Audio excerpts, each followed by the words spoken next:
जय हिंद, नमस्कार साथियों। मैं रोहित आप सभी का हार्दिक स्वागत करता हूं टारगेट गुरुकुल के इस डिजिटल प्लेटफॉर्म पर।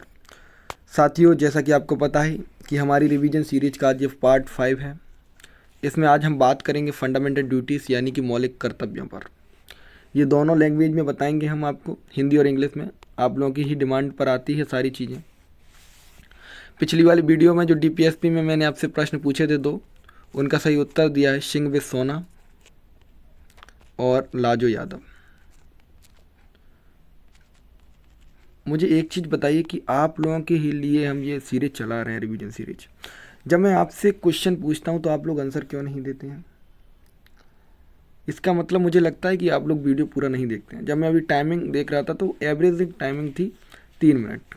मतलब कि 7-8 मिनट की वीडियो को आप आधी देखते हो। कोई देख रहा है, कोई नहीं देख रहा है। भाई सिलेक्शन चाहिए तो देखना बहुत आवश्यक है।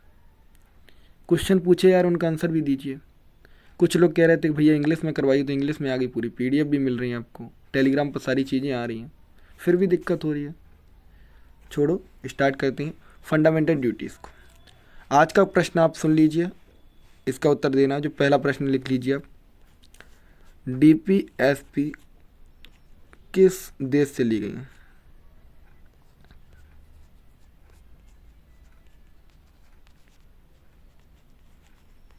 From which country DPSP borrowed? ये पहला प्रश्न है, लिख लिया होगा।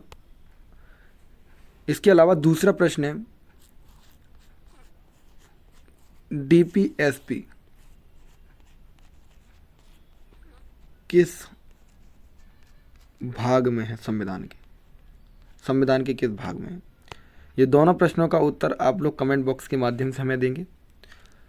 फंडामेंटल ड्यूटीज़ की बात करें या मौलिक कर्तव्यों की बात करें तो ये संविधान का भाग 4A है, उसमें लिखे गए हैं। अब आप लोग सोच रहे होंगे कि ए का मतलब क्या है। तो मतलब कि ये ऐसा है कि ओरिजिनल जो कॉन्स्टिट्यूशन आपका बनकर तैयार हुआ था, मूल संविधान जब बना था, तब फंडामेंटल ड्यूटीज़ उसमें नहीं थे, मौलिक कर्तव्य उसमें नहीं थे। बाद में अमेंडमेंट के द्वारा हम लोगों ने जोड़े, यानी कि संशोधन के द्वारा उसमें जोड़े गए। संशोधन के द्वारा जब जोड़े गए तो जगह नहीं थी, तो हम लोगों ने पार्ट बना दिया A, B, C। तो यही था कि पार्ट 4A में रखे गए हैं और आर्टिकल आपका 51A है। ये दोनों चीज़ें विशेष याद रखना आप लोग। ओरिजिनल कॉन्स्टिट्यूशन में फंडामेंटल ड्यूटीज़ नहीं थी, ऐड की गई हैं 42वें संविधान संशोधन 1976 के द्वारा। यहाँ भी एक प्रश्न बनता है कि 42वें संविधान संशोधन 1976 के मतलब इसको क्या कहा जाता है, इसके द्वारा क्या क्या चीज़ें अमेंड की गई थी, किस किस चीज़ों में संशोधन किया गया था। तो 42वें संविधान संशोधन 1976 के बारे में जितनी भी चीज़ें आप लोग जानते हैं कमेंट बॉक्स में छाप दीजिए। सरदार स्वर्ण सिंह कमेटी ने रिकमेंड किया कि भाई इसमें फंडामेंटल ड्यूटीज़ होनी चाहिए। इमरजेंसी का टाइम चल रहा था, 75 से लेकर 77 तक हमारी इमरजेंसी लगी थी। उसी बीच में एक 42वां संविधान संशोधन किया जाता है और उसमें सरदार स्वर्ण सिंह कमेटी के द्वारा फंडामेंटल ड्यूटीज़ की मांग की जाती है। जब फंडामेंटल ड्यूटीज़ ऐड की गई तो केवल 10 फंडामेंटल ड्यूटीज़ ऐड की गई by the amendment of 42nd amendment 1976। अरे सर, आप क्या बात कर रहे हो, लेकिन फंडामेंटल ड्यूटीज़ तो 11 हैं। हाँ भाई, आपकी बात भी सही है और हमारी बात भी सही है। बात को ध्यान से सुनिए। 10 फंडामेंटल ड्यूटीज़ ऐड की गई 42वें संविधान संशोधन 1976 से, और एक जो आपकी 11वीं ड्यूटी है वो ऐड की गई 86वें संविधान संशोधन 86 संविधान संशोधन 2002 से। इस ड्यूटी में क्या लिखा है 86 वाली में? तो ये ड्यूटी आपकी एजुकेशन से रिलेटेड है।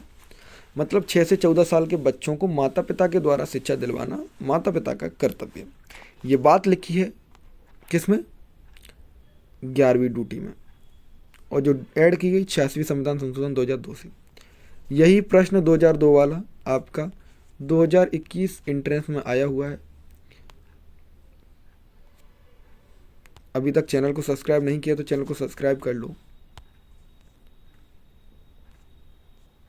अब देखिए फंडामेंटल ड्यूटीज़ आपकी कौन कौन सी हैं। फंडामेंटल ड्यूटीज़ आपसे कभी कभी क्या है कि अभी मैंने प्रश्न शायद 2 दिन पहले यूपीपीसीएस वाला वीडियो डाला था, उसमें आप लोगों ने देखा होगा। फंडामेंटल ड्यूटीज़ से जो क्वेश्चन आया है वो कुछ ऐसा ही रोचक क्वेश्चन था। अभी मैं आपको एमपीपीसीएस वाला भी क्वेश्चन दिखा दूंगा जो कल पेपर हुआ है उसका, फंडामेंटल ड्यूटीज़ से कैसे प्रश्न आते हैं। तो देखो याद रखना, फंडामेंटल ड्यूटीज़ से जो प्रश्न आते हैं, हमें रेस्पेक्ट करनी है इंडियन कॉन्स्टिट्यूशन की, इंडियन फ्लैग की, इंडियन नेशनल एंथम की। नेशनल सॉन्ग नहीं है, नेशनल एंथम है उसमें, पहला। दूसरी बात करती है रीमिनिमाइज द पाथ ऑफ फ्रीडम। तीसरी बात करती है डिफेंड द कंट्री, देश की रक्षा करनी है। यूनिटी इन डाइवर्सिटी, यानी कि भाईचारा बंधुत्व बना के रखना है। प्रिजर्व आवर कल्चर, अपने कल्चर को बचाना है। Uphold the sovereignty and integrity, uphold the sovereignty and integrity, संप्रभुता को बचाना है।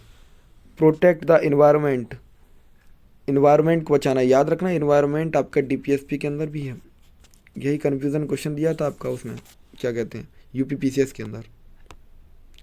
Do your part in the development, विकास करना है। Safeguard of public property, public property को नहीं तोड़ना है, पब्लिक प्रॉपर्टी को बचाना है। स्ट्राइव फॉर एक्सीलेंस, और सबसे बाद है education of children. Education of children सबसे ज़्यादा पूछे जाने वाली आपकी ड्यूटी है, सबसे ज़्यादा पूछा जाती है एजुकेशन वाली। ऐसा क्यों है कि एजुकेशन वाली पूछी जाती है? क्योंकि ये संविधान संशोधन 86वें संविधान संशोधन से जोड़ा गया था।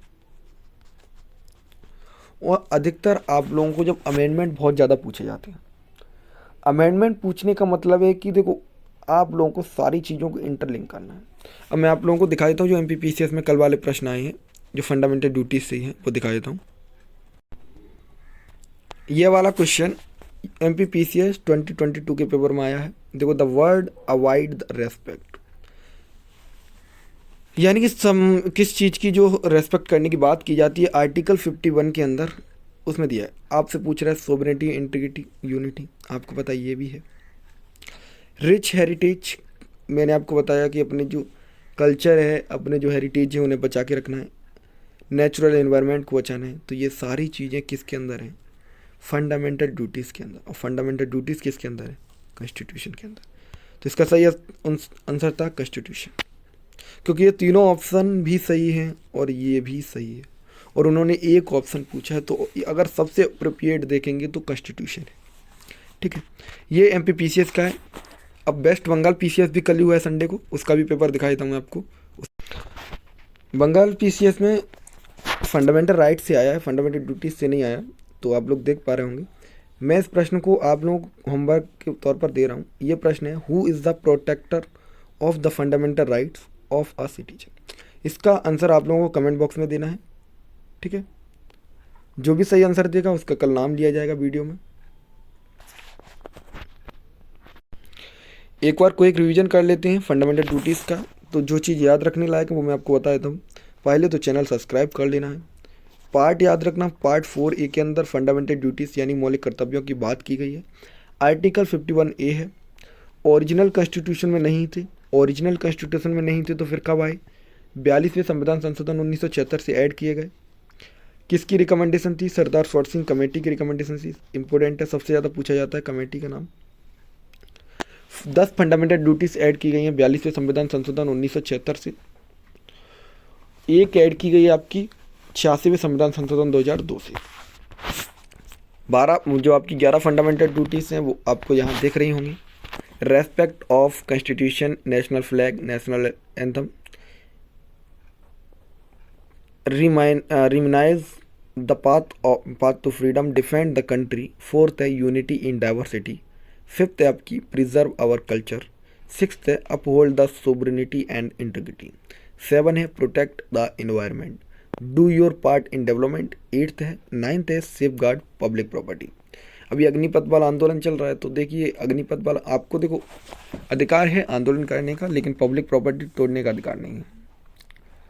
ठीक है, strive for excellence and education of children.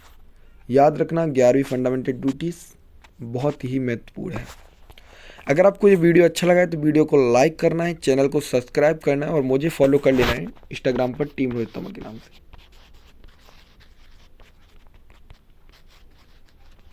धन्यवाद, नमस्कार।